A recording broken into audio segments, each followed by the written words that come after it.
Welcome to the BVTV Network, coming to you from the UK studios of BizVision.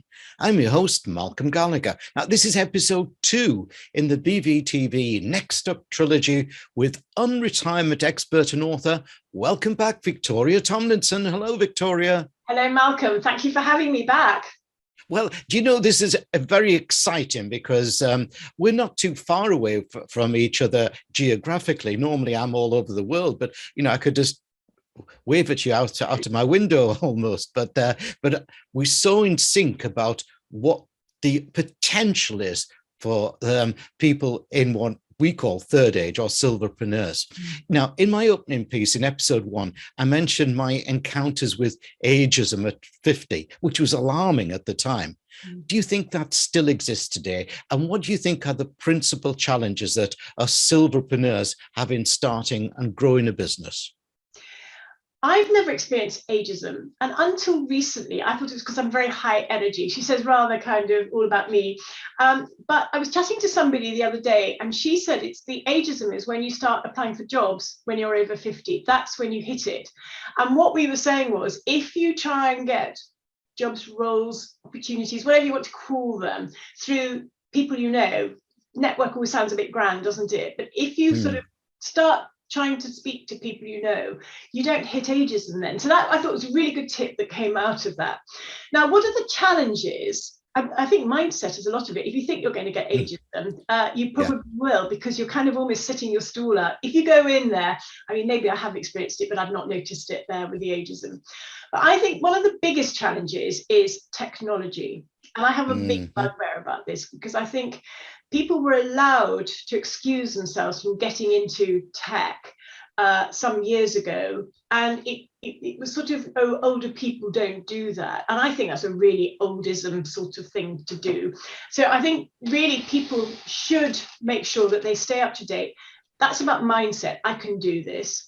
So I think that bit is quite hard if you haven't. I mean, look at you, Malcolm. Look at all you're doing with this TV. It's fantastic. You're doing it yourself. You haven't been daunted by the technology. Once you get into it, it's okay, isn't it? Somebody shows you, you do it. I think where the problems come as well are confidence. And I think it's extraordinary. It doesn't matter how successful, whatever that means, you've been. Once you leave your known sort of environment in working life, it's extraordinary how people lose confidence. And I think it then stops them, they inhibit. So I've met a lot of people who have had sort of an idea for a business, and I sort of said, what's stopping you? And they look at me shocked. Well, I'm 55, I'm 60, I'm 65, you know, of course not. And I kind of go, I'm sorry. And, you know, I go, I'm 66 and I want to work for another 30 years. So God willing. But I think that this is inhibiting yourself there. So actually, let's all open up. And that's why we try and encourage people and inspire them with what other people are doing at older ages. And I think what people are wanting to do is make a difference, and they don't know how to do that. They get stuck in ideas. And that's one of the things we're doing most of all, is we're sharing stories, a bit like you're doing actually, Malcolm. We're sharing stories of what people are doing, that people just going, age is irrelevant, you can still do. And what we have to our advantage now is we have so much experience.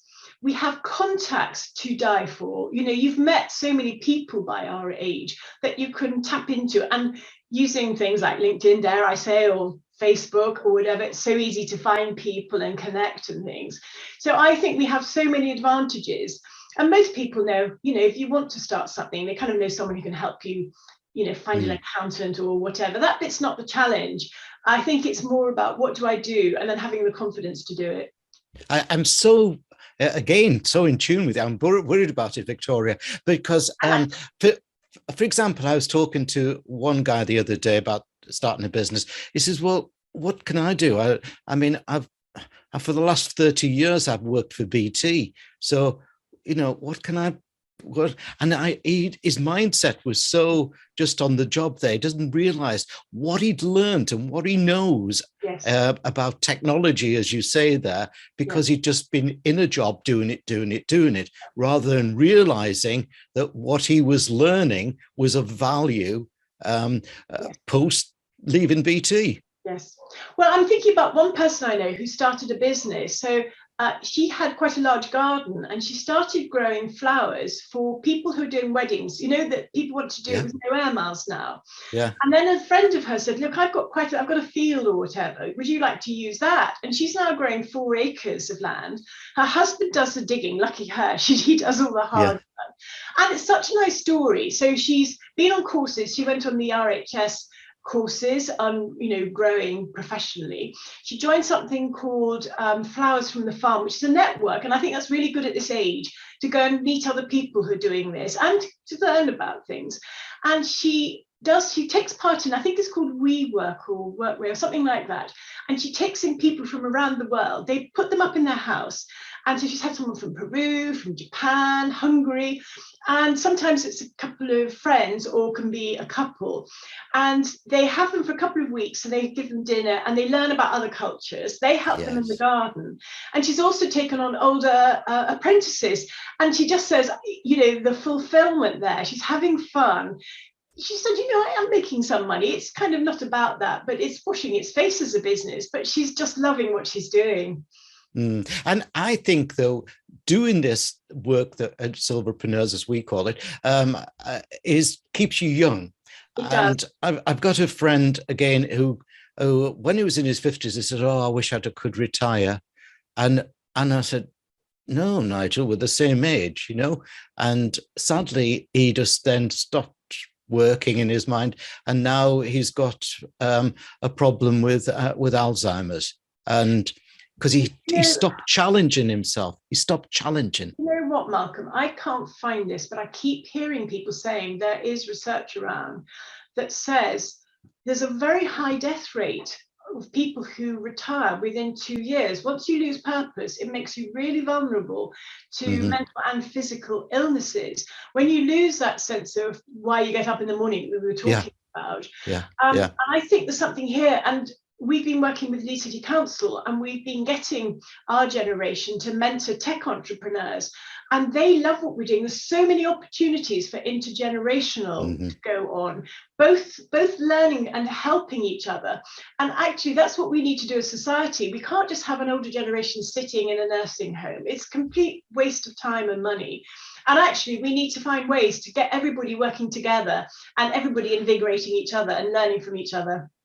Excellent. Thanks, Victoria. Now, let's give viewers and listeners details of your URL, your website address, which obviously viewers, you can see on the screen behind me. But for listeners, let me spell it out. It's all the W's dot next-up.com, nextup.com. Victoria's podcast is called Rethink Retirement and helps people with inspirations and ideas for unretirement. Okay, in episode 2, I've discussed with Victoria the challenges, but we're not leaving you hanging there with just that. In episode 3, I want to switch our discussion to talking about the many opportunities that I firmly believe exist in unretirement. So can we do that, Victoria? We can, Malcolm. I'm so enjoying this. Thank you.